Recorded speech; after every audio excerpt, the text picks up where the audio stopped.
Juga kita tak lupa selalu berselawat, salam rindu dan cinta kepada kekasih tercinta kita bersama baginda Nabi Muhammad SAW, kepada seluruh sahabat beliau, keluarga beliau, para alim ulama, baik ulama mutaqaddimin, ulama mutaakhirin. Kemudian salam ta'zim saya pertama sekali kepada guru kita bersama, yaitu Abiya Nur Miswari MAG. Kemudian kepada guru kita yang ada di sisi sebelah kanan saya, Ustadz Muhammad Syahroni.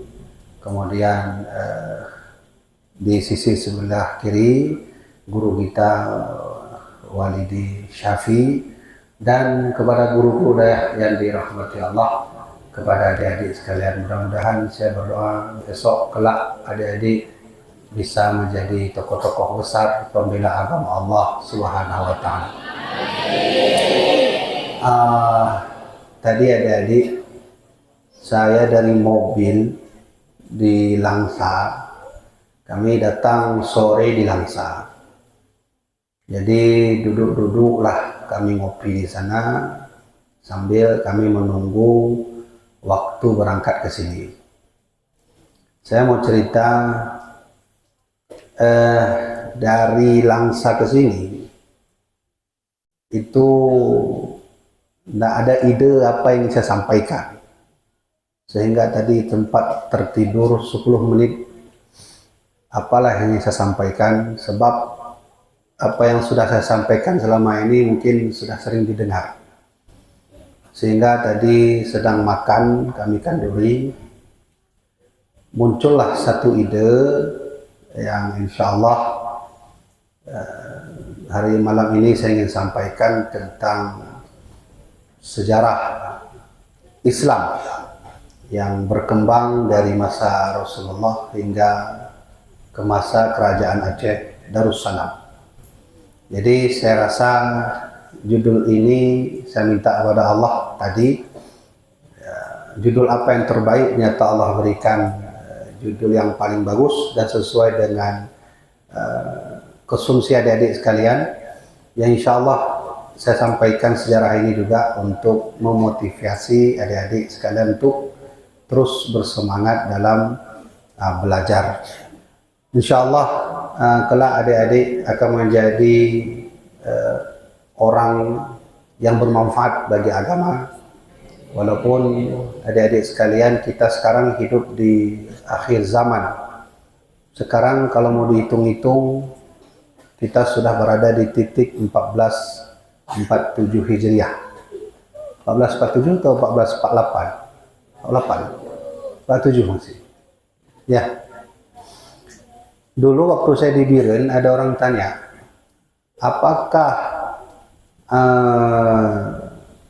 umur dunia ini 1500 tahun lagi? Orang tanya begitu sama saya waktu itu. Saya luruskan, bukan umur dunia 1500 tahun lagi, tapi umur umat muslim. Umat muslim itu akan berada penghabisannya di titik 1500 tahun. Siapa yang bilang begitu? Salah seorang ahli hadis, ahli tafsir. Beliau adalah Al-Imam Al-Hafidh As-Sakhawi, dan juga nanti ada satu kitab bernama kitab Al-Hawi. Juga nanti ada salah seorang ulama bernama Imam As-Suyuti. Adik-adik mau tahu tidak? Kata Imam Suyuti, umur umat muslim itu tak lebih dari 1500 tahun. Sedangkan sekarang kita berada di titik 1447. Bisa nggak dikurangi? Coba tolong saya kurangi. 1500 kurang 1447. Berapa itu?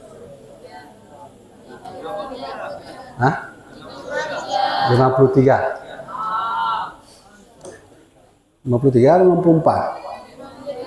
53. Saya kalau otak kanan tuh nggak hidup, kalau otak kiri hidup. Kalau udah hitung-hitung tuh udahlah nggak hidup lagi. Jadi 53 tahun lagi kondisi umat muslim hakikat Allah yang tahu, tapi syariatnya kita perlu mengetahui ini secara bersama. Nah, salah satu tanda-tanda umat muslim semakin mundur itu adalah kata Nabi, bada'tul Islam ghariban wa sayaudu ghariban. Kata Rasulullah, dulu waktu saya dulu membangun Islam, kata Nabi, saya ini dianggap asing. Abu Lahab menganggap saya asing, Abu Jahal anggap saya asing. Sehingga kata Rasulullah, wa sayaudu ghariban, nanti di akhir zaman itu Islam akan dianggap asing. Maka Nabi berdoa, fatuba lil ghuraba, berbahagialah orang-orang yang asing. Di mana banyak orang tak mengaji, kita mau mengaji. Di mana sudah banyak orang tak mau menjalankan ibadah salat, kita mau salat. Maka ini doa Nabi, fatuba lil ghuraba. Saya ingin sampaikan bahwa adik-adik jangan main-main lagi. 53 tahun. Adik-adik kalau mau baca kitab Kashful Ghaibiyah, buka kitab Alamatul Mahdi, nanti kita akan masuk ke suatu fase zaman di mana Nabi menyuruh kita untuk mengurung kaum perempuan. Nggak boleh lagi keluar. Dan kita laki-laki kemana? Laki-laki akan terus berjuang. Apa yang kita berjuangkan? Ya tentu dalam segala hal. Kalau kita ingin lihat kondisi dunia hari ini, adik-adik, perhatikan baik-baik. Cina dengan Amerika itu sejak dulu sudah bentrok. Ada istilah namanya Cold War. Cold War itu berarti perang dingin. Jadi Cina, Amerika dengan Rusia. Itu tahun 1950-an, itu mereka sudah mulai perang dingin. Tahu perang dingin? Ada juga satu lagi perang, lawan perang dingin apa? Perang panas. Tapi nggak ada istilah itu. Yang ada perang dingin, perang ekonomi, politik, dan senjata nuklir. Saya ingin bilang, kalau nanti perang dingin ini terus terjadi, suatu saat akan meletuslah antara negara-negara adidaya, dan kita akan terjadi perang dunia ketiga. Dulu perang dunia pertama kedua itu diakibatkan oleh situasi politik. Tapi nanti perang dunia ketiga bukan lagi politik, tapi sudah bermain dengan agama. Kita akan lawan Kristen, Yahudi akan bersatu dengan Kristen. Nah, maka itu besar kemungkinannya nanti Al-Imam Mahdi akan muncul di depan mata kita bersama. Maka adik-adik sekalian, mengajilah terus, belajarlah terus. Kalian insya Allah akan menjadi pendekar-pendekar, laskar-laskar para pemimpin Islam, terutama adalah Imam Al-Mahdi. Baik. Saya baca tadi di spanduk ada talkshow-nya kiban model diskusi, konceramah itu ya. Nah, talkshow. Saya tidak lama saya sampaikan hal yang ingin saya sampaikan malam ini, mungkin 40 menit. Setelah itu nanti baru kita berdiskusi apa yang harus kita bahas. Ya insya Allah malam ini kita akan bahas tentang perjalanan sejarah Islam mulai dari Rasulullah hingga masuk Islam ke tanah kerajaan Aceh Darussalam. Ya, baik. Dulu tahun 5 Hijriah itu, awal-awal tahun 5 Hijriah, Nabi kita itu mengalami masa kesulitan. Nabi berada di Madinah. Saat itu kering, nggak ada air. Kemudian dalam kondisi kering dan nggak ada air itu adik-adik, semua sahabat itu datang ke Nabi. Gimana Nabi? Kita kering, kekeringan, makanan nggak ada, air nggak ada. Apalagi dapat kabar Abu Sufyan dengan bala tentaranya itu sedang mengarah dari Mekah menuju ke Madinah. Mau serang habis-habisan Rasulullah. Ditambah lagi mereka berkoalisi, orang Mekah itu berkoalisi dengan kaum-kaum itu. Ada satu kaum di situ, itu badannya tegap badannya itu. Ada satu suku, itu kalau dia tampar kita, mati langsung. Nah itu, berkoalisi mereka untuk menyerang Rasulullah. Saat itu baginda Nabi mengalami kekeringan. Nabi tidak makan. Nabi mengalami kehausan, situasi genting, musuh mau datang, kemudian makanan habis. Sampai-sampai Nabi itu dulu beliau sangkutkan 2 batu di 2 pinggangnya, ditaruh sini. Nih, coba lihat. Rasulullah waktu lapar, nak sanggup lagi beliau ikat itu, beliau taruh batu di sini, 1, 2 biji. Taruh. Minimal waktu Nabi bungkuk itu, Nabi terasa seperti baru makan. Padahal Nabi nak makan. Taruh 2 biji itu, diikat sama Nabi. Sahabat sedih lihat itu. Sehingga ada salah seorang sahabat datang, Nabi, saya ada makanan sedikit, tapi tidak bisa untuk semua sahabat, untuk Nabi aja boleh? Boleh, kata Nabi. Di mana makanan itu? Di rumah.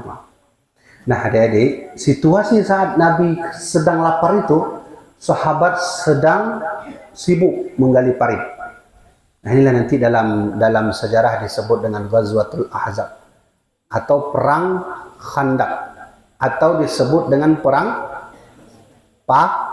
parit. Datang musuh dari luar membawa senjata yang lengkap, jumlahnya 1000 lebih, kondisi sedang kering, Nabi menahan lapar, para sahabat belum makan, semua dalam keadaan genting, keadaan yang sukar. Bahkan tidaklah sedikit saat itu orang yang beriman berbalik arah untuk menjadi kafir. Apa yang dibuat oleh Rasulullah saat itu? Beliau rapat berdiskusi dengan para sahabat. Bagaimana kita menanggapi perang yang hari ini kita dalam kondisi yang tidak bagus? Maka bangunlah salah seorang yang jauh kampungnya di Persia. Namanya Salman Al-Farisi. Kata beliau, Nabi, saya ingin memberikan ide. Boleh? Boleh, kata Nabi. Dulu Nabi di kampung saya, kalau perang itu kami buat khandak. Nah, di Makkah, kondisi taktik perang itu dianggap aneh dan tidak pernah dilihat oleh orang Makkah. Maka kata Nabi, oke, kalau begitu kita buat parit. Adik-adik tahu, parit itu hampir 1000 meter. Itu satu lubang parit harus turun 10 sahabat. 10, 10 sampai ujung penghabisan sana. Nanti kita mau cerita, ada kejadian yang unik di situ. Dan insya Allah akan bersentuhan dengan sejarah Islam. Nabi diundang makan oleh salah seorang sahabat. Kata sahabat itu, Nabi, gini Nabi nanti makan di rumah saya aja, saya masak anak kambing. Boleh Nabi? Boleh, kata Nabi. Tunggulah sini dulu Nabi, biar saya pulang, saya mau masak. Maka sahabat itu lapor ke istrinya, nanti Rasul kita mau makan di sini, siapkan terus roti, jangan lupa, gandumnya lupa, dan juga masak kuah sup, tapi kuah supnya itu anak kambing. Apa yang terjadi adik-adik sekalian? Nabi naik atas gunung, ada gunung itu agak besar sedikit naik. Kata Rasulullah apa? Wahai sahabat-sahabatku, alhamdulillah hari ini kita semua diundangkan duri oleh salah seorang sahabat kita. Mendengar itu terkejut sahabat tadi. Kata dia, ini kita undang Nabi, kenapa Nabi ajak semua orang? Saya nggak ada makanan Nabi. Datang sahabat itu lapor, duh gimana caranya? Saya cuma punya 1 kambing dan supnya 1 bahasanya belangong, kuali, wajan. Kata Nabi, nak apa? Sudah siap makanannya? Sudah Nabi. Nah, kata Rasulullah, hai semua sahabatku, ayo makan semua. Ramai pergi, hampir ratusan sahabat pergi masuk. Itu istri sahabat tadi yang undang tadi, dia bingung. Mau cari gandum di mana? Kambing cuma 1. Datang Rasulullah, beliau ambil sorbannya, beliau taruh. Kata beliau, nanti 1 orang masuk ke sini, disusul oleh 3 orang masuk ke rumahmu, tolong jangan kau angkat kainnya. Ada 1 piring itu, piring sebesar ini, piring. Di situ ada gandum, ada kuah juga di situ. Nabi taruh itu kain di atas. Kata Nabi, ini selama nanti tangan masuk ke dalam, jangan buka-buka. Siap Nabi. Masuklah sahabat 1 orang, diambil gandum, diambil kuah, bawa. Masuk lagi sahabat yang kedua, sampai ratusan sahabat. yang membuat rumah saat itu menjadi ajaib, kenapa gandumnya nggak habis-habis? Anak kambingnya itu yang udah dimasak, nggak habis-habis. Hendaklah sengaja keluarga sahabat yang undang tadi dia lihat sedikit. Dia buka itu kainnya, kata Nabi dibuka sedikit, nggak sengaja. Apa yang terjadi adik-adik? Tangan sahabat masuk, setelah dia ambil itu gandum naik lagi dia. Mukjizat baginda Nabi itu. Dia ambil gandum, nah, kadang ada yang segini ambil. Nah, waktu dia ambil tuh gandumnya, kuah ambil sedikit, itu nggak sengaja dia lihat naik sedikit. Dia ambil lagi, turun, naik lagi. Begitulah terus gandum tadi. Sehingga semua sahabat merasa takjub. Nah, setelah makan Nabi bertanya, bagaimana sahabat? Alhamdulillah Nabi, kami sudah kenyang. Oke, lanjut. Kita sekarang menggali parit. Jangan telat karena musuh sebentar lagi akan datang. Dah, ambil kampak. Dipukullah itu batu di tengah parit. Ada satu batu besar yang sulit dihancurkan. Saat Rasulullah ketika itu sedang duduk, ada satu batu besar di tengah parit itu semua sahabat menghancurkannya dengan kampak, tidak hancur-hancur. Dia ambil kampak oleh sahabat.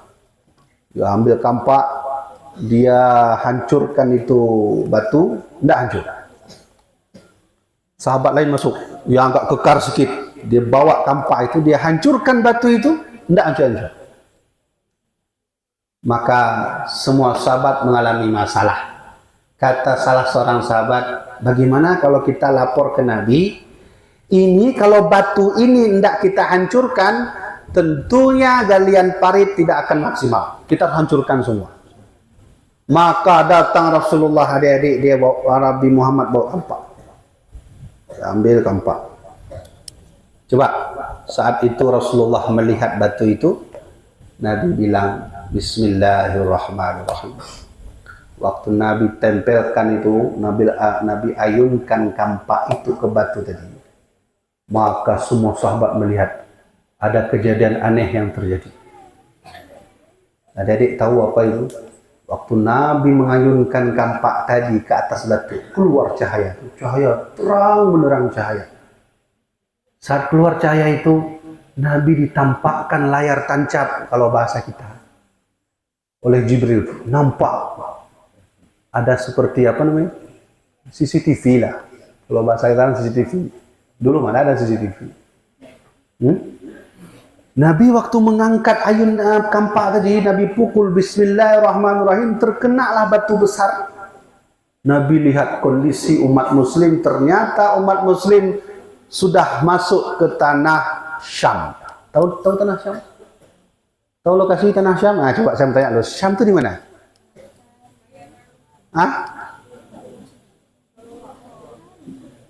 Di mana? Birun. Birun. Di mana tanah Syam, adik-adik? Kalau adik-adik buka peta, ini kan coba lihat baik-baik ya. Saya ajarkan. Bayangkan aja petanya. Ini kan Madinah, ini Makkah. Nah, itu kan begini tuh. Ada laut merah tuh kan? Ada laut mati itu. Itu Syam itu di atas tuh. Daerah Palestina. Jadi ketika Rasulullah mengayunkan kampak beliau itu dengan mengucapkan Bismillah, ketika ayunan Nabi mengenai batu besar tadi, Allah izinkan Jibril tampakkan kondisi umat muslim. Apa yang terjadi? Rasulullah melihat pasukan umat muslim. Sepeninggal Rasulullah tak ada lagi umat muslim masuk ke tanah Syam. Syam di bawah kekuasaan umat muslim saat itu. Saat itulah Rasulullah bertakbir, Allahu Akbar. Semua orang lihat. Lalu Nabi ayunkan kampak yang kedua. Ketika ayunan kampak itu mengarah kepada batu kali yang kedua, Nabi ucap Bismillahirrahmanirrahim. Ketika Nabi mengucapkan Bismillah itulah Allah tampakkan kembali kejayaan Islam. Apa yang Nabi lihat, adik-adik? Apa yang Nabi lihat? Nabi lihatlah umat muslim sudah masuk ke tanah Persia. Persia itu di sini. Kalau tadi Syam di sini. Ini Madinah, Makkah, ini Syam, Persia di sini. Nah, itu Persia itu. Itu daerah Iran itu. Persia. Lalu Rasulullah mengucap Allahu Akbar. Nabi ayunkan kembali kampak yang ketiga. Nabi lihat lagi kondisi umat muslim. Tentara dan bala tentaranya itu sudah masuk ke bawah. Yaitu ke tanah Yaman. Makanya dalam satu doa Nabi pernah mendoakan orang-orang Yaman. Allahumma barik fi yamanina. Kan? Ada doa itu kan? Ya Allah, berkailah Yaman kami. Berkailah Syam kami. Lalu ada sahabat bilang, Nabi, tolong dong doakan untuk Najd kami. Nabi nak berdoa itu. Najd, tahu Najd di mana? Tahu Najd di mana? Lalu Rasulullah berdoa, Allahumma barik lana fi Syamina wa fi Yamanina. Nabi berdoa, ya Allah, berkailah Syam kami, berkailah Yaman kami. Ada sahabat datang ke belakang, Nabi, tolong dong doakan untuk Najd kami. Nabi enggak jawab. Nabi ulang lagi, Allahumma barik lana fi Syamina wa fi Yamanina. Ya Allah, berkailah kami, berkailah Syam kami, berkailah Yaman kami. Datang lagi sahabat Nabi di belakang, Nabi, untuk Najd kami. Kata Nabi apa? Hunaka zalazil wa yatla'u qarnu syayatin, kata Nabi.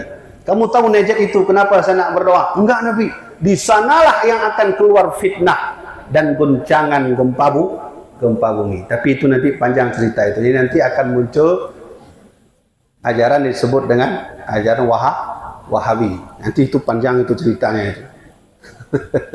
Sudah, oke. Sepeninggal Rasulullah tak ada, adik-adik sekalian, apa yang Nabi lihat tadi ketika Nabi mengayunkan kampaknya. Nabi melihat saat itu bagaimana umat muslim masuk ke tanah Syam, bagaimana umat muslim masuk ke tanah Yaman, bagaimana umat muslim masuk ke tanah Persia. Sepeninggal Rasulullah, bala tentara baginda Nabi pun saat itu memimpin pasukan menyebarkan Islam ke tanah Syam, menyebarkan Islam ke tanah Yaman, menyebarkan Islam ke tanah Persia. Siapa yang ke arah Syam? Beliau adalah panglima terbesar, jenderal paling ahli dalam berperang, yaitu Khalid bin Walid. Siapa yang ke tanah Yaman? Seorang hafid, seorang ahli Quran, seorang ulama. Beliau adalah bernama Mu'az bin Jabal. Apa kata Nabi? Mu'az, aku kirimkan kau ke Yaman. Siap Nabi. Kau siap Mu'az? Siap.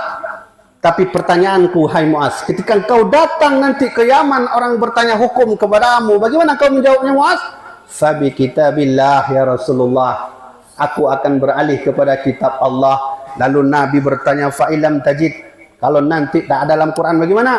Fabi sunnati Rasulillah, aku akan beralih pada sunnahmu ya Rasulullah. Nabi bertanya, fa'ilam tajid, kalau kau tak temukan dalam Quran, kalau kau tak temukan dalam sunnahku, ajtahidu ra'i, kata Mu'az bin Jabal, aku berijtihad dengan pikiranku. Nah, inilah nanti disebut dengan istilah ijtihad atau mujtahid. Lalu Nabi menepuk dada Mu'az. Alhamdulillah, silahkan berangkat Mu'az. Berangkat Mu'az ke Yaman. Adik-adik sekalian, sepeninggal Rasulullah, datanglah para sahabat Nabi menyebarkan Islam. Bilal minta izin untuk pulang ke kampungnya kepada Abu Bakar. Kata Bilal, hai Abu Bakar, aku tak sanggup lagi mengazankan azan, aku tak sanggup lagi melantunkan azan. Kenapa? Kata Abu Bakar, hai Abu Bakar, aku tak sanggup ketika mengucapkan kalimah Muhammad di dalam azan itu. Aku minta izin, wahai Abu Bakar, biarkanlah aku pulang ke kampung, aku mengajar di sana. Maka Bilal pun pulang ke sana. Demikian jugalah di sana ada Huzaifah Al-Yamani. Sepeninggal Rasulullah tak ada, Huzaifah Al-Yamani menyebarkan Islam ke tanah Armenia dan Azerbaijan dengan utusan Utsman bin Affan. Kemudian Khalid bin Walid ke tanah Persia, Khalid bin Walid terus ke tanah Syam di sana, dan Mu'az bin Jabal ke tanah Yaman. Bahkan ada yang paling jauh, perginya ke tanah Mesir. Diutuslah seorang jenderal terkenal yang dulu pernah menjadi jubir kafir Quraisy, yang ingin merebut kaum muslimin di tangan kafir Quraisy, tapi akhirnya dia masuk Islam bersama dengan Khalid bin Walid di kota Madinah. Siapa namanya? Amar bin As. Kata Umar, hai Amar, ya Umar, kukirimkan kau ke Mesir, boleh? Berangkatlah Ammar bin As sampai ke tanah Mesir. Adik-adik sekalian, coba buka riwayat. Ada satu kitab bernama Al-Majalisus Saniyah Syarah Arba'in Nawawi yang ditulis oleh Ahmad Al-Fushani. Di sana tertulis ada satu kisah penting terjadi pada Ammar bin As. Datang Ammar bin As ke Mesir. Sampai ke tanah Mesir, dia lihat ada kaum perempuan muda yang belum nikah dibuang hidup-hidup di Sungai Nil. Dibuang hidup-hidup, dibunuh, lalu dibuang jenazahnya ke Sungai Nil. Ammar bin As bertanya, "Hai, kalian ngapain buang-buang manusia ke situ?" Kata orang Mesir, "Kami kalau tidak buang anak perempuan yang belum nikah ke sini, maka tidak ada sungai yang mengalir di sini," kata dia. Maka pusinglah Ammar bin As. Apa yang saya perbuat? Beliau tulis surat. Tulis surat ke Umar bin Khattab. Surat itu datang ke Umar bin Khattab, dibaca oleh Umar bin Khattab. Lalu apa kejadiannya, adik-adik? Ternyata isi surat itu laporan. "Hai Umar, saya mendapat masalah di Mesir. Ternyata di Mesir aneh sekali. Di sini ada anak perempuan yang belum nikah dibuang ke Sungai Nil dengan alasan biar ada lagi airnya." Ditulislah oleh Umar saat itu. Kalau nak salah saya ada kalimat Umar yang saya teringat. "Iltala'ta mirida'illah ya nahrun Nil." Nah, itu ingat saya itu. "Ya nahrun Nil, wahai Sungai Nil," kata Umar bin Khattab dalam surat itu. "Kalaulah engkau mengalir karena Allah, kau mengalir. Tapi kalaulah kau mengalir karena dirimu sendiri, la hajata lana lak, kami tak akan pernah butuh kepadamu sampai kapanpun." Itu isi surat Umar. Lalu di bawah surat Umar itu tertulis, "Hai Ammar, kau buang surat ini ke dalam Sungai Nil." Coba, surat Umar dibuang ke Sungai Nil. Datang Ammar bin As, dibalut-balut tuh surat Umar itu, dibuanglah ke Sungai Nil. Apa yang terjadi, adik-adik? Setelah dibuanglah surat itu, barulah datang air Sungai Nil.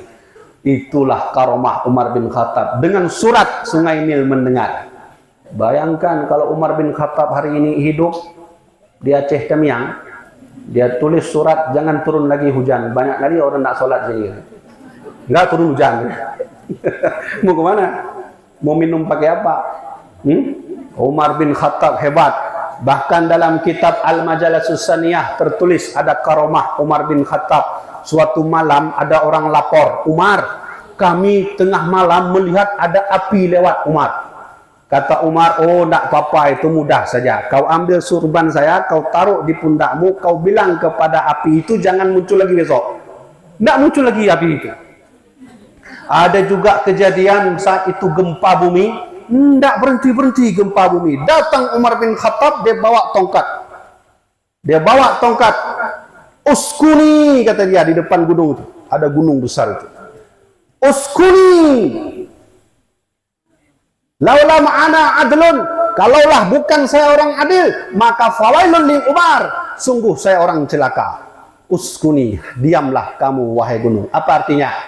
Beliau ingin mengatakan bahwa saya ini adalah orang adil. Andai mungkin kalau saya bukan orang adil, silahkan kau bergoncang hai gunung. Tapi kalau saya orang adil, silahkan diam. Saya minta diam.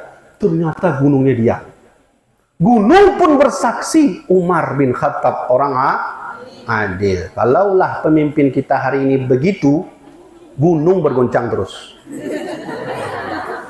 Datang kita pejabat misalnya kan, kita bilang ke gunung, "Hai gunung, kalau kau mengakui saya adil, kau diamlah. Kalau tidak, berguncanglah." Saya yakin berguncang terus, nggak berhenti. Gitu kan?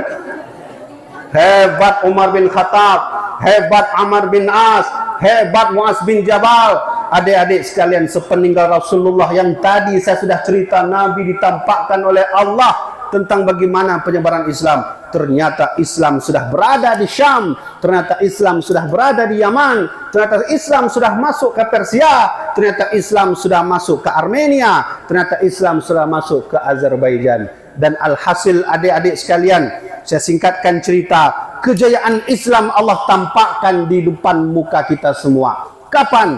Tepat pada tahun 711. Pada tahun 711 Islam sudah masuk ke Cina. Islam sudah masuk hampir 45% saat itu di dunia. Yang tinggal satu lagi Islam belum masuk, yaitu ke tanah Eropa. tiba-tiba pada masa dinasti Umayyah terakhir menjelang masuknya dinasti Abbasiyah dapat surat dari salah seorang rakyat yang ada di Rhetoric, itu di Eropa, itu di Eropa. Eropa tahu kan? Eropa. Yang di simpang pasar tuh. Nah, nanti belok kiri. Itu Eropa namanya. Ya. Itulah capek kalau kita kalau nggak tahu apa-apa. Ya. Tiba-tiba salah seorang gubernur Basrah saat itu membaca surat tertulis, "Wahai kaum muslimin dinasti Umayyah, kami minta tolong kepadamu, tolong kami, selamatkan kami, raja kami menzalimi kami, raja kami menindas hak kami, raja kami saat itu menindas-nindas martabat kami." Bayangkan orang kafir minta bantu kepada umat muslim. Lalu seorang pemimpin bernama Musa bin Nusair, dia baca, oh ternyata orang Eropa termasuk di Rhetoric minta bantu. Maka kata Musa bin Nusair, dia teleponlah, kalau bahasa kita telepon, kalau bahasa dulu dia tulis surat. Dia tulis surat kepada seorang jenderal terkenal saat itu bernama Tariq bin Ziyad. Siapa namanya? Tariq bin Ziyad. Maka datanglah jenderal Tariq bin Ziyad dengan surat yang dipegangnya itu. Dia masuk ke tanah Eropa. Dia lihat ternyata Raja Rhetoric sudah berdiri ribuan orang pasukan untuk membantah dan membantai pasukan muslimin. Adik-adik tahu nggak apa kejadiannya setelah itu? Apa yang terjadi adik-adik sekalian, walaupun tidak tahu, ya, apa yang terjadi saat itulah sebahagian kaum muslimin pulang kampung. Dilihat Raja Rhetoric, waduh ini kayak kita nggak menang nih. Dilihat Raja Rhetoric, banyak pasukan, ratusan ribu, padahal umat muslim tidak sampai waktu itu jumlah seperti mereka. Sebahagian mau pulang kampung. Naiklah Tariq bin Ziyad di atas gunung. Dia bilang, hai pasukan, bakar semua itu kapal. Dia bakar kapal. Maka dibakarlah semua kapal. Lalu dia berceramah, Bismillahirrahmanirrahim. Wahai kaum muslimin, hari ini kita berjihad di depan Allah. Kita tunjukkan pembelaan kita di depan Allah. Hari ini kapal sudah kubakar. Musuh ada di depan. Kalau kau ingin pulang kampung, silakan berenang tanpa kapal. Kau akan mati. Tapi kalau kau ingin berjihad, kau juga akan mati. Tapi matinya beda. Di atas gunung itulah beliau berceramah. Oh, semangatnya bangun. Seluruh kaum muslimin bangun semua semangatnya. Maka saat itu adik-adik berperanglah mereka melawan Raja Rhetoric. Masuklah Islam ke tanah Eropa. Saat Islam masuk ke tanah Eropa itulah Portugal di bawah kekuasaan Islam, Madrid di bawah kekuasaan Islam, Barcelona di bawah kekuasaan Islam. Ya. Ada orang bilang, Tengku itu kayak klub bola itu. Ya. Mana yang kuat, Barcelona atau Madrid?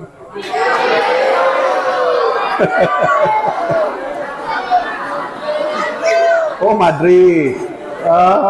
Mana ada lagi kuat Madrid, nak ada lagi Ronaldo. MU Inggris.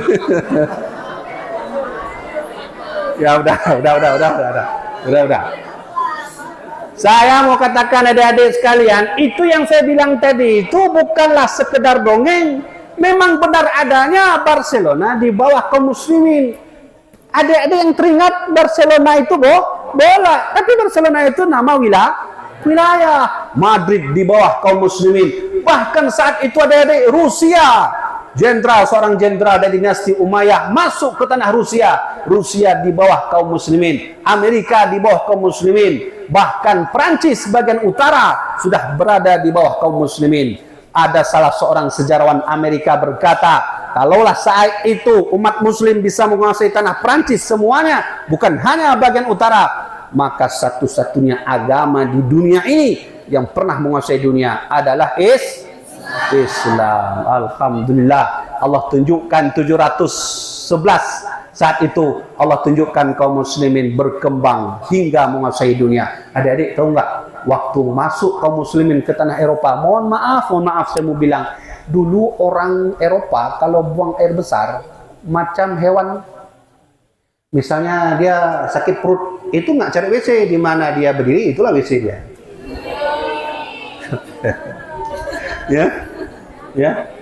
ya, datang kaum muslimin, dia buatlah satu kamar mandi. Oh, bukan begitu caranya. Cara kalau ingin buang air besar itu begini, maka sekarang ada istilah kalau kita sebut kita ini apa? Kulah. Itu kulah itu adalah buatan kaum muslimin dulu di Eropa. Lalu datang orang muslimin ke tanah Eropa, dia lihat itu ladang-ladang berhancuran tak beraturan. Datanglah kaum muslimin, dia tanam. Sehingga 711 Islam masuk ke tanah Eropa. 700 tahun Allah tunjukkan saat itu kejayaan umat muslim. Ya, tes. Ini aja pakai. Ini kita sedang bercerita. Kami baterai. Sudah adik-adik? Sudah? Oke, kita mau jelaskan sedikit. Adik-adik mau tahu nggak Indatu kita dulu cukup canggih orangnya. Ada salah satu jam, jam itu berada di Istana Al-Hamra. Pernah dengar Istana Al-Hamra? Di sini nggak bisa pegang HP ya. Nanti kalau pulang ada mak datang ke sini atau ayah, kakak datang ke sini, coba kakak, coba mak, ayah tulis bentar di Google Istana Al-Hamra. Itu di Eropa itu. Kalau adik-adik buka Istana Al-Hamra, di situ ada jam itu ada punya kepala singa. Itu singa mengarah jam 12, kepala singa mengarah jam 1, 2, 3, 4 sampai ke jam 11. Teknologi Islam saat itu Istana Al-Hamra punya jam singa. Jam singa itu adik-adik tanpa baterai, tanpa sinar surya, tanpa cahaya matahari, tanpa listrik. Kalau udah masuk jam 12 itu keluar air di mulut singa itu. Patung. Kepala singa itu patung. Kemudian waktu masuk jam 1 itu matilah kepala singa yang keluar air tadi. Keluar lagi airnya di kepala singa yang ke jam 1. Apa yang terjadi saat itu Eropa dikuasai Kristen?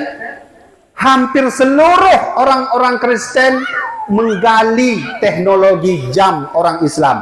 Alhasil hari ini hancur, ada yang bisa berbuat. Bayangkan teknologi canggih umat muslim yang diotak-atik oleh orang kafir, tidak bisa lagi dipakai. Itu satu. Yang kedua, hari ini mungkin adik-adik dikenalkan oleh sekolah orang yang pertama kali buat pesawat. Siapa nama itu?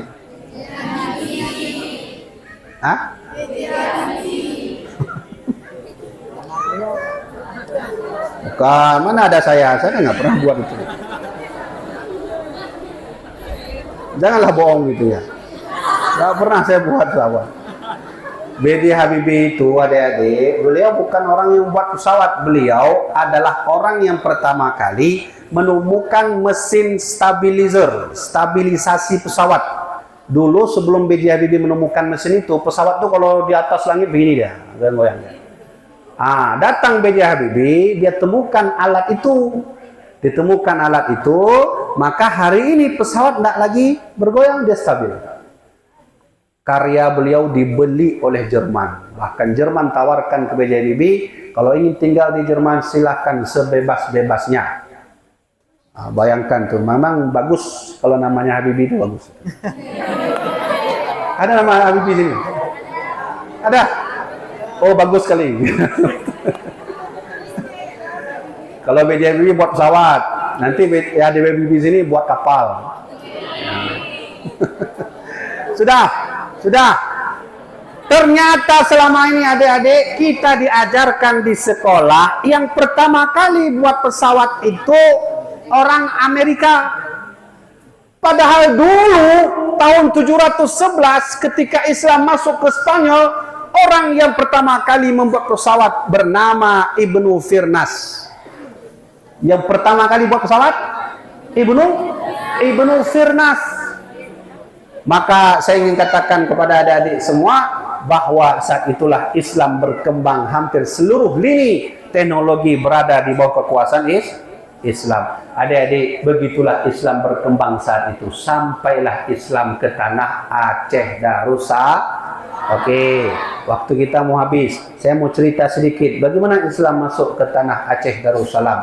Saat itu ada salah seorang anak muda. Beliau ayahnya bernama Sayyid Ali Al-Mukhtabar. Siapa namanya? Sayyid Ali Al-Mukhtabar. Sayyid Ali Al-Mukhtabar ini bersaudara darah dengan Rasulullah, bersuku Quraisy dari Mekah. Beliau menjelajahi dunia termasuk ke Cina, lalu beliau datang ke tanah Aceh pada tahun 800 sekian, abad ke-9. Apa yang terjadi? Sayyid Ali Al-Mukhtabar menikahlah dengan salah seorang perempuan Aceh yang ada di Perlak. Lalu lahirlah anak beliau yang kelak akan menjadi Sultan pertama Aceh, yang kelak akan menjadi Sayyid pertama yang mendirikan kerajaan Aceh, keturunan daripada baginda Nabi, bersaudara dengan Nabi, bersuku Quraisy. Beliau bernama Sayyid Abdul Aziz Shah, raja pertama kerajaan Perlak yang ada di Aceh Timur. Pernah ke makamnya? Pergilah ke makamnya, datang ke makamnya, berikan salam, berdoa untuk beliau dan bilang terima kasih. Bisa bilang terima kasih pada orang mati? Bisa. Wala tahsabanalladzi qutila fi sabilillah amwatan bal ahyaun. Kata Allah, jangan kau kira orang mati itu orang yang jihad fi sabilillah itu mati, bal ahyaun, tapi mereka hidup. Maka boleh kita curhat sama orang mati. Ya, jangan lama-lama curhat. Curhat sama orang mati, hai orang mati. Saya rumah belum ada lagi. Udah curhat masalah rumah. Dah, bukan begitu. Maka seorang anak muda keturunan Nabi, keturunan Rasulullah, Sayyid Abdul Aziz Shah menjadi raja pertama kerajaan Aceh Darussalam. Ketika itulah adik-adik sekalian, Sultan Ali, Sultan Abdul Aziz, beliau memiliki anak. Lalu muncullah nanti seorang anak muda yang sangat perkasa, yang canggih pikirannya, yang pandai cara berfikirnya. Beliau saat itu bernama Merah Silu sebelum masuk Islam. Merah Silu saat itulah beliau belajar Islam, masuk Islam, belajar Al-Quran, belajar hadis. Beliau belajarlah ngaji seperti mana kita hari ini. Saat itulah beliau menjadi sultan yang sangat terkenal era kerajaan Samudra. Nama asli beliau Merah Silu. Nama panggilan beliau setelah Islam Sultan Malikus Saleh. Nama aslinya Merah Silu. Sultan Malikus Saleh sangat hebat. Kenapa saya katakan hebat? Dulu ada seorang anak muda bernama Sayyid Syarif Ibrahim. Syarif Ibrahim, adik-adik, dulu pernah ke Pasai. Saat pergi ke Pasai dia ngaji, lalu setelah ngaji dia pergi ke tanah Jawa, dia sebarkan Islam ke tanah Jawa. Saat itulah nanti baru muncul murid beliau dari wali-wali yang lain yang disebut oleh orang Jawa Wali Songo. Masa saat itulah Syarif Malik Ibrahim adalah orang atau santri dari Samudra Pasai. Muncul lagi dari Samudra Pasai bernama Fatahillah yang ngaji pada masa Samudra Pasai. Pergi beliau ke tanah Jawa, beliau sebarkan Islam ke tanah Jawa. Sultan Fatahillah adalah seorang sayyid yang saat itu ketika tidak ada lagi Sultan Fatahillah, dari sanalah muncul kota pertama, yaitu Jayakarta, yang akhirnya jadi Jakarta berasal dari Jayakarta itu yang buat pertama kali adalah Sultan Fatahillah, yang orang Aceh yang ngaji di Samudra Pasai, menyebarkan Islam ke daerah Jawa sana. Adik-adik sekalian, terakhir Allah tampakkan kejayaan Islam yang ada di Aceh. Saat itulah Islam terkenal di dunia. Bahkan adik-adik, saya baca kitab orang dulu, manuskrip dulu, itu satu laba, ini misalnya ini peluk ini, peluk ini. Ini dulu itu orang Aceh kalau jual lada sebesar ini harganya 2 mayem emas. Lada sebesar ini dijual ke Portugis itu harga 2 mayam emas. Kalaulah orang datang ke sini naik kapal orang Portugis, kalau segini 2 mayam, satu kapal berapa mayam? Hitung aja lah. Gak sanggup kita hitung itu. Begitulah megahnya Aceh saat itu. Allah ingin tunjukkan kepada orang Aceh, ternyata orang Aceh saat itu pernah juga pernah berjaya, dijayakan Allah. Siapa?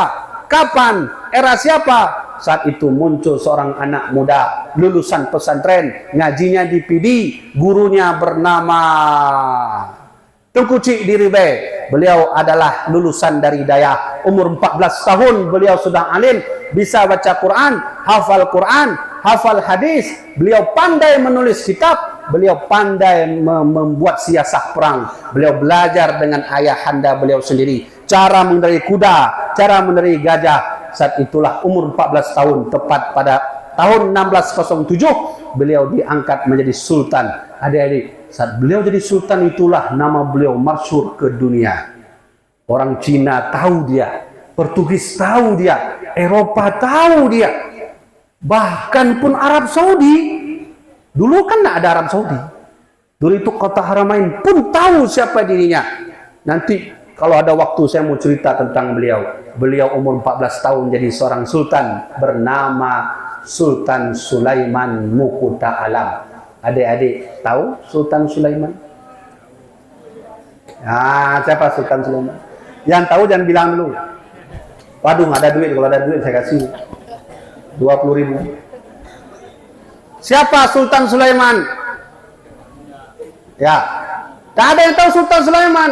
Padahal Sultan Sulaiman inilah yang dulu pernah membuat kerajaan Aceh Darussalam tahun 1607 berjaya sampai Portugis. Bahkan Portugis datang ke sini.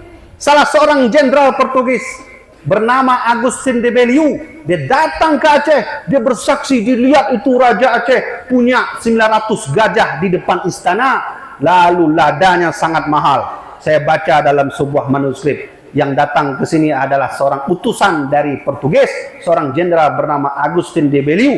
Dia lihat langsung bagaimana Sultan Aceh yang saat itu kaya, megah. Lalu Sultan Sulaiman inilah yang nanti ketika jadi raja, beliau menjadi nama Sultan Al-Imam Al-Adil Iskandar Muda Mukuta Alam. Pernah nama Sulaiman? Nama aslinya nama samarannya Sultan Adik-adik besok kalau punya anak, buatlah nama anak jangan Sultan aja, Iskandar Muda aja. Nah, bahaya nanti kalau di Sultan. Iskandar Muda aja. Tapi anak saya nggak muda, aku tua, boleh juga Iskandar tuh tua. Ya, hebat waktu itu. Adik-adik sekalian, kalau ingin buka sejarah, saya ini Tengku Habibie ini sudah 3 tahun saya pelajari sejarah, mulai dari manuskrip tua, mulai daripada bentuk-bentuk arsip Belanda yang ada di Belanda itu di Leiden. Itu punya orang Aceh itu. Saya belajar ternyata dulu di Belanda ada salah seorang utusan bernama Sultan Abdul Hamid. Sultan Abdul Hamid itu dari kerajaan Aceh Darussalam. Dia datang ke Belanda. Oh, kata orang Belanda, ini orang besar mau datang. Rapat orang Belanda. Rapat orang Belanda dihadiri oleh 28 kelompok perwakilan negara Eropa. Bayangkan, untuk menyambut delegasi utusan daripada Sultan Iskandar Muda. Beliau bernama Sultan Abdul Hamid. Kalau adik-adik punya HP, buka saja TikTok saya Tengku Habibie Wali, atau buka saja Facebook saya Tengku Habibie Wali. Lihat itu, scroll ke bawah, gimana bentuk Sultan Abdul Hamid, di mana kuburnya. Lalu ada teken-teken orang dulu itu. Waktu menghadiri Sultan Abdul Hamid itu, beliau teken, semua teken. Bayangkan saat itu megah Aceh Darussalam. Begitulah adik-adik sekalian, saya ingin gambarkan kepada adik-adik, semua umat muslim saat itu bisa menjadikan dunia ini kecil bagaikan batu kerikil. Kenapa? Karena ada yang besar dan yang paling maha besar, Allah Subhanahu Orang dulu berjuang karena Allah, orang dulu belajar karena Allah, orang dulu mengajar karena Allah, orang dulu melepaskan pedang karena Allah, orang dulu berjualan karena Allah, orang dulu berjihad karena Allah. Itulah yang membuat nanti Allah menolong kita. In tansurullah yansurkum wa yutsabbit aqdamakum. Kalau kau tolong agama Allah, niscaya kau akan ditolong Allah. Tapi sekarang tidak ada lagi, kita bukan seperti dulu lagi. Hari ini kita berada, Islam berada pada titik peradaban terendah di dunia. Hari ini kita saling hancur-menghancur, kita saling menghina, kita saling memfitnah, maka umat muslim tak akan pernah maju lagi. Insya Allah di lain waktu adik-adik sekalian, saya ingin sampaikan lebih dalam lagi tentang sejarah Aceh. Namun karena malam ini adik-adik sekalian hujan pun sudah turun, maka kami pun dah sedikit ngantuk, ya kan? Maka kita buka tanya jawab. Kalau ada mungkin adik-adik mau bertanya tentang sejarah, ya tanya tentang sejarah. Karena banyak juga saya ngajar tentang sejarah, orang tanya tentang nikah. Kita sudah capek jelasin sejarah, dia tanya masalah nikah. Dia tanya, Tengku istri saya Tengku nggak pulang-pulang, apa hukumnya? Saya bilang talak aja, cari lain, dia bilang. Baik ya. Kita punya waktu mungkin sekitar 10 menit atau 15 menit. Bagi adik-adik yang ingin bertanya, silahkan tanya.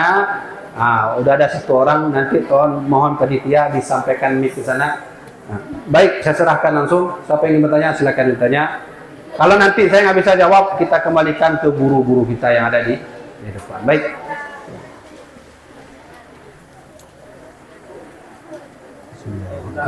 Untuk tanya jawabnya langsung kita buka dalam waktu 15 menit.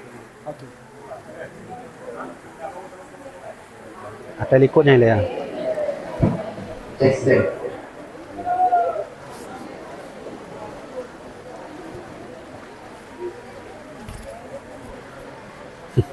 Lu begah dulu piana. Assalamualaikum warahmatullahi wabarakatuh. Waalaikumsalam warahmatullahi wabarakatuh. Abuya, saya izin bertanya.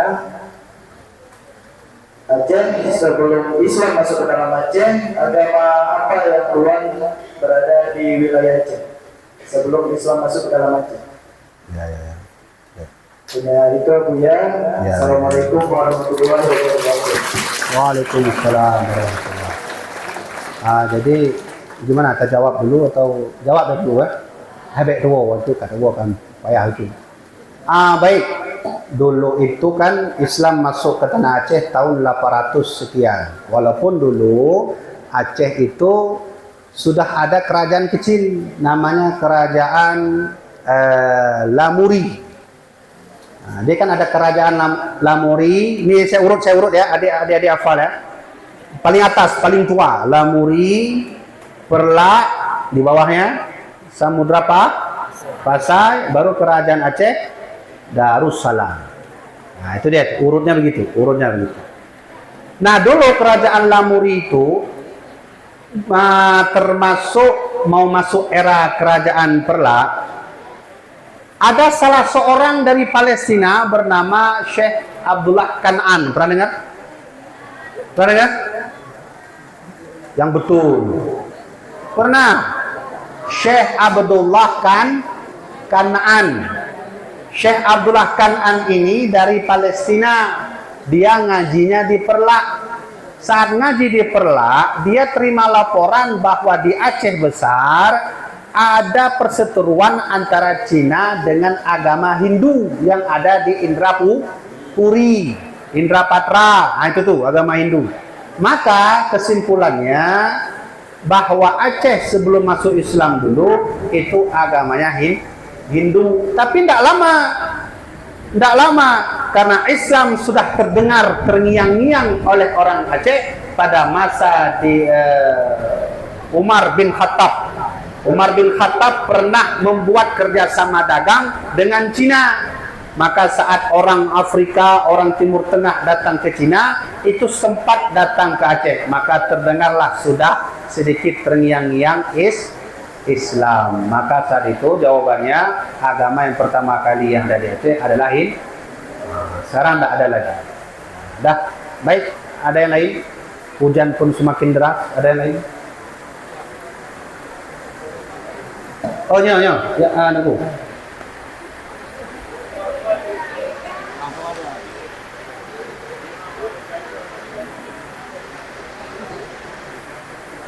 Assalamualaikum warahmatullahi wabarakatuh. Waalaikumsalam. Izin bertanya Bu ya. Mungkin ini ada dua pertanyaan. Yang pertama, mohon hadiah berikan referensi ataupun buku sejarah yang rekomendasi yang kami baca untuk menambah wawasan sejarah Islam khususnya di Aceh. Kemudian yang kedua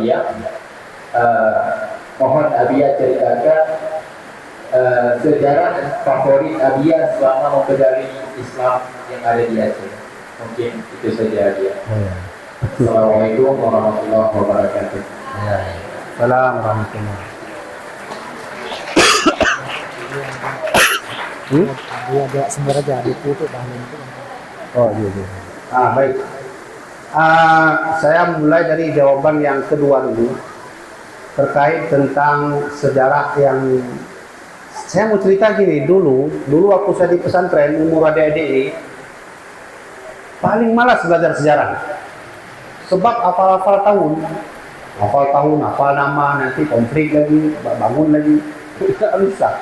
Entah kenapa tiba-tiba pulang ke Aceh. Dulu saya ngaji di Jawa 7 tahun di pesantren sahabat almarhum ayahanda saya, almarhum Abuya Muhyiddin Wali. Beliau punya sahabat di Jawa dulu, namanya Kiai Haji Ahmad Syaikhu. Beliau orangnya alim. Itu kalau udah duduk ibadahnya kuat sekali. Makanya beliau tahun 95 itu pernah bermimpi dengan Rasulullah memberi sejadah untuk mimpin imam. Dalam mimpi Kiai Haji Ahmad Syaikhu, beliau tidak mau, beliau jadi makmum aja, biar Nabi jadi imam. Itu untuk Kiai Haji Ahmad Syaikhu. Waktu saya pulang ke Aceh, saya belajar sejarah dari mulai Perlak, kemudian turun ke bawah, dari mulai Lamuri, kemudian turun ke bawah Perlak, kemudian turun ke bawah lagi Samudra Pasai, kemudian turun ke bawah lagi Kerajaan Aceh Darussalam. Kemudian setelah itu baru Kerajaan Aceh Darussalam yang generasi terakhir. Partai-partai Tengku Umar, Cun Nyak Din, Cun Nyak Mutia, itu tokoh-tokoh itu.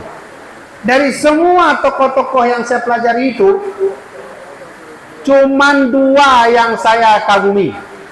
Pertama, Sultan Malikus Saleh, sebab beliau itu adalah tokoh pertama penyebaran Islam ke seluruh Asia Tenggara.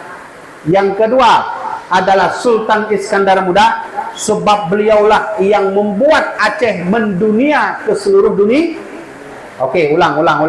Kenapa saya suka Sultan Malikus Saleh? Karena Sultan Malikus Saleh dengan kebijakannya, dengan pemikirannya, dengan siasahnya, dia bisa menyebarkan Islam ke seluruh Asia Tenggara. Bahkan ada salah seorang cucunya perempuan bernama Sultanah Nahrisyah. Sultanah Nahrisyah adalah orang yang pertama kali yang memasukkan Islam ke tanah Asia Tenggara, termasuk ke Malaka. Itu dia itu. Saudara saya. Yang kedua, tokoh yang saya sukai Sultan Iskandar Muda. Kenapa Sultan Iskandar Muda? Beliau unik. Iskandar Muda umur 14 tahun jadi sultan. Selama 29 tahun jadi sultan. Umur 14 tahun menjadi Sultan Aceh selama 29 tahun itu satu pun orang miskin di Aceh tidak ada. Aceh mulai dari Kutaraja Banda Aceh hampir ke tanah Maluku. Tuh, dialah kekuasaan Aceh dulu. Walaupun tanah Maluku ada kerajaan sendiri. Itu Delhi, Duri, Riau, itu masuk di bawah kerajaan Aceh Darussalam. 29 tahun beliau membimbing umat mendunia kerajaan Aceh Darussalam. Portugis datang ke Aceh, Belanda. Kalau tidak percaya apa saya mau bilang ini, adik-adik datang ke museum Aceh. Pernah pergi? Pernah masuk situ? Coba masuk di situ, di pintu pertama itu ada nampak lonceng besar. Itulah lonceng Cakra Dunia, hadiah khusus dari Cina untuk Kerajaan Aceh Darussalam. Kenapa hadiah khusus? Karena mereka dulu bersahabat. Siapa yang kasih? Laksamana Cheng Ho, dinasti Ming. Bayangkan dulu, Portugis datang ke sini. Maka itulah tokoh yang saya sukai. Nah, maka insya Allah banyaklah cerita. Kalau perempuan cuma 2 yang saya sukai. Tokoh dulu cuma 2 saya sukai. Pertama, Laksamana Hayati. Pernah dengar? Coba buka Facebook saya Tengku Habibie Wali, atau buka TikTok saya Tengku Biwali BEE Wali. Coba scroll ke bawah, ada sejarah Laksamana Hayati. Laksamana Hayati lulusan Dayah. Dulu di Aceh pernah ada Dayah namanya Baitul Maqdis. Dayah itu membimbing seluruh perempuan, pandai kitabnya, hafid Qur'annya, hafid hadisnya, bahkan diajarkan bagaimana cara berperang di atas kapal.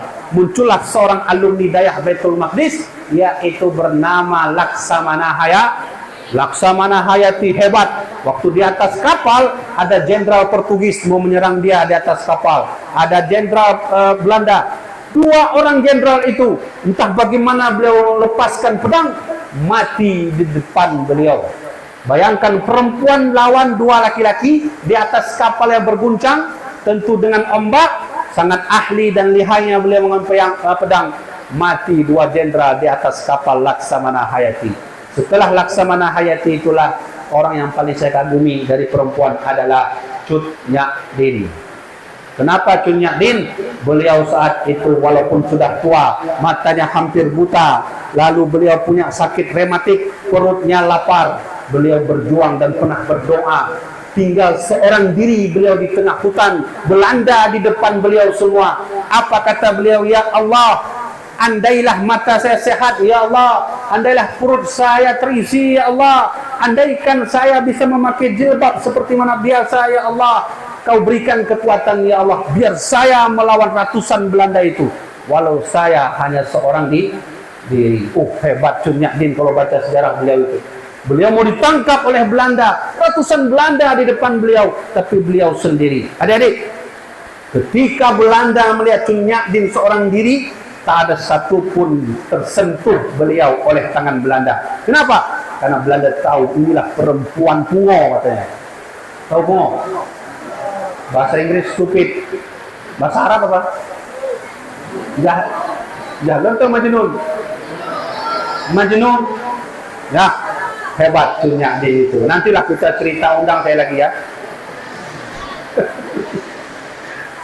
Adik-adik sekalian, tadi kan guru kita bertanya, kitab apa yang bisa kami baca untuk kami belajar sejarah, yang tentunya buku atau kitab ya referensinya akurat. Saya ada tulis nih. Saya ada tulis buku, judulnya Wasiat Para Sultan Aceh Darussalam untuk Anda orang Aceh. Ini buku ini saya tulis, terdapat 10 wasiat Sultan Iskandar Muda langsung dalam bahasa Arab. Oh, Iskandar Muda itu pandai bahasa Arab. Gimana tidak? Lulusan Dayah. Gimana beliau ngaji dulu? Di PD. Siapa gurunya? Tengku Cik di Ribai. Ini tuh bahasa Arab. Bahasa Arab, ada bahasa Indonesia juga. Semua ada di sini. Dari mana saya tulis buku ini referensinya? Saya tulis di depannya. Buku ini berisi beberapa pesan penting yang disampaikan langsung oleh para Sultan Aceh di era Kerajaan Aceh Darussalam, yang kami kutip dari beberapa manuskrip. Manuskrip itu kitab lama.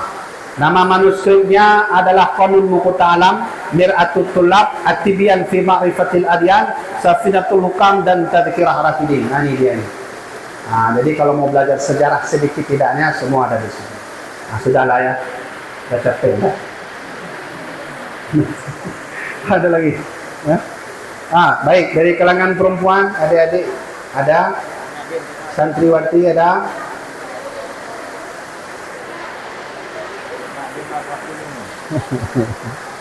Ya udah.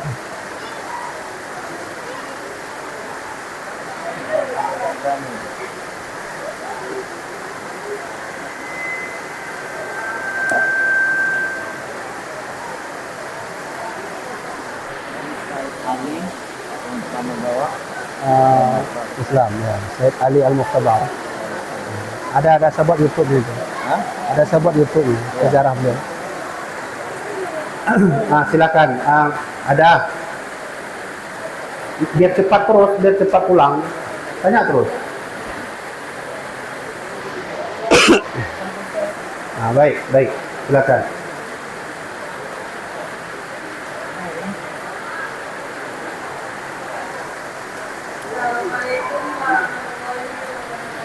Waalaikumsalam warahmatullahi wabarakatuh.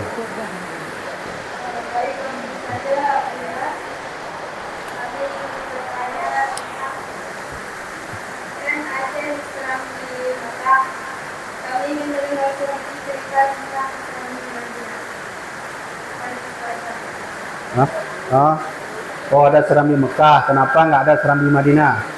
Kami ingin mendengar cerita dari Serambi Madinah.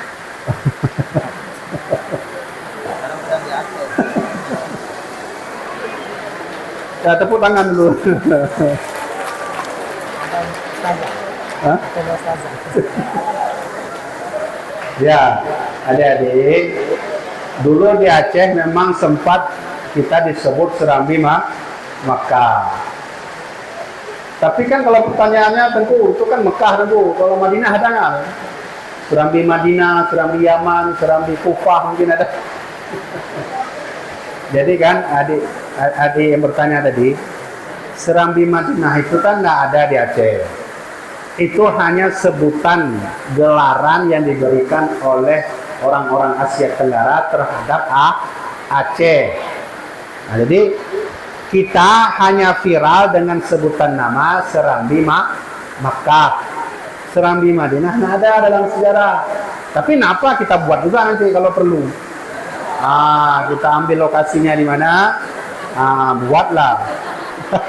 Apa kita buat? Nggak tahu, pokoknya kita buat nanti. Oke, walau demikian saya jelaskan sedikit kenapa ada istilah Serambi Dulu itu adik-adik, singkat saya jelasin. Ada namanya tahun 17 sekian, abad ke-18 itu, kondisi Makkah dalam keadaan kritis. Ka'bah dalam keadaan kritis. Maka syarif-syarif Makkah itu diutus oleh negeri Makkah mengambil atau mencari donasi untuk membangun kota Masjidil Haram. Singkat cerita, ada 3 tokoh yang saya teringat, Syarif Husin, kemudian Syarif Ibrahim, satu lagi saya lupa. Syarif Husin, Syarif Ibrahim. Maka pergilah 3 orang ini cari dana di India. Sampai di India, karena di India itu nggak ada uang, nggak ada dana, maka orang India suruh ke tanah Aceh. Datanglah ke tanah Aceh, jumpalah dengan Ratu Safiatud. Kata Ratu Safiatuddin, singkat cerita, panjang itu ceritanya. Kata Ratu Safiatuddin, saya kasih emas, uang dan panyot. Tahu panyot? Tahu panyot nggak? Panyot yang lampu zaman nenek kita dulu yang apa itu? Ya begitulah pokoknya. Jadi dikasih oleh Ratu Safiatuddin. Kata Ratu Safiatuddin, saya kasih hadiah emas termasuk panyot itu dibawa ke kota Makkah dengan satu syarat. Tolong tinggalkan di antara kalian 3 orang untuk jadi guru kami di Aceh. Maka tinggallah Syarif Ibrahim. Syarif Ibrahim meninggal di Aceh ngajar agama. Nah, emas itu, panyot tadi itu nggak tahu lagi itu di mana. Dulu dibawa ke Mekah. Ya, maka hubungan kita dengan Mekah sudah sangat-sangat dekat dan sangat jauh sejak dulu. Ada istilah lagi nanti dengan namanya Habib Bugak, tahu kan? Habib Bugak, Habib Bujak, itu panjanglah ceritanya. Nantilah kita cerita-cerita lagi. Baik ya, baik. Gimana? Udah selesai? Ada lagi? Nah, ada kan?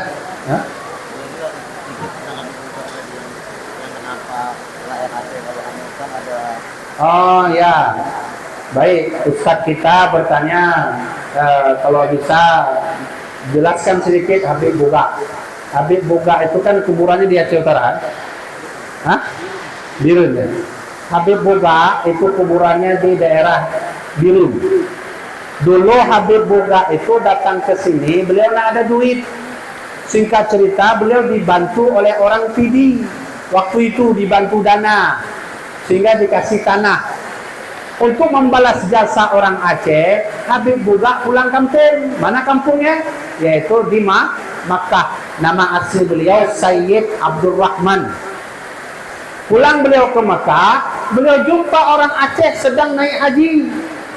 Orang Aceh sedang naik haji dan pergi mengaji. Maka diwakafkanlah satu tanah di Makkah khusus untuk orang Aceh. Sampai hari ini kita masih bisa merasakan wakaf yang telah disumbangkan oleh Habib Boga. Alhamdulillah. Jadi orang Aceh alhamdulillah. Maka oleh kerajaan Arab Saudi hari ini, siapa saja orang Aceh naik haji didiskon, dikasih duit. Banyak nggak duitnya? Ya adalah puluhan ribu rial. Alhamdulillah. Nah begitulah sedikit. Maka Serambi Madinah nggak ada. Kalau ada mufakat mau buat, pulang dari sini kita buat di mana nanti. Jadilah Serambi Madinahan. Nah, baik. Ya, Habib Boga itu dua versi. Di mana kubur beliau? Kubur beliau kata satu versi di daerah Birun, satu versi lagi di Makkah. Tapi sama-sama nama. Yang di Birun itu Sayyid Syarif Habib Abdul Rahman, yang di Makkah Habib Abdul Rahman.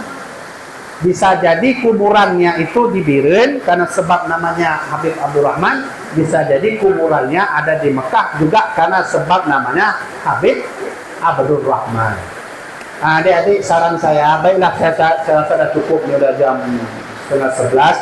Kalau adik-adik mau nanti buku ini, tolong nanti datang ke panitia tim saya, abang yang ada di belakang yang sedikit berkumis. Di belakang itu, ya itu yang lagi senyum itulah tuh. Datang ke abang itu, ke Tengku Tarmizi. Kalau mahal kali minta diskon, saya suruh minta diskon. Nah ya ini ya, ini penting dibaca. Saya nggak wajibkan tuh beli. Kalau mau lihat wasiat Sultan Aceh di sini. Tunggu patungan boleh nggak? Silahkan patungan. Dan jangan rebutan nanti. Udah beli dua-dua rebutan baca. Baik ya, sampai sini saja. Nah, jamaah dirahmati oleh Allah Subhanahu wa taala, sebelum saya tutup, saya ingin sarankan kepada adik-adik. Adik-adik kalau pergi ke Banda Aceh, pergilah melihat makam-makam kakek-kakek adik-adik dulu. Makam Iskandar Muda, makam Sultan Ali Mughayat Shah. Pergilah, itulah orang-orang hebat dulu yang pernah membuat kita menduni. Pergi ya. Datang ke ulama-ulama seperti Syekh Abdul Rauf Asingki, Syekh Abdullah Kan'an. Datanglah ke sana. Jadi sekali lagi, kalau nanti ada liburan mau ke Banda, datang ke makam ulama, datang ke makam sultan, datang ke Museum Aceh, dan datang ke rumah saya. Khusus laki-laki dengan perempuan. Datang ke rumah saya, berapa orang nanti kita ngopi di Banda. Boleh gitu? Mana pasukan Madrid? Mana Madrid tadi?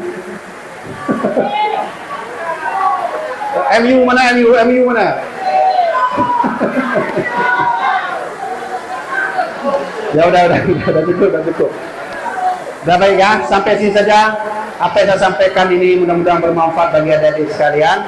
Semoga apa yang saya sampaikan ini juga bermanfaat bagi saya sendiri.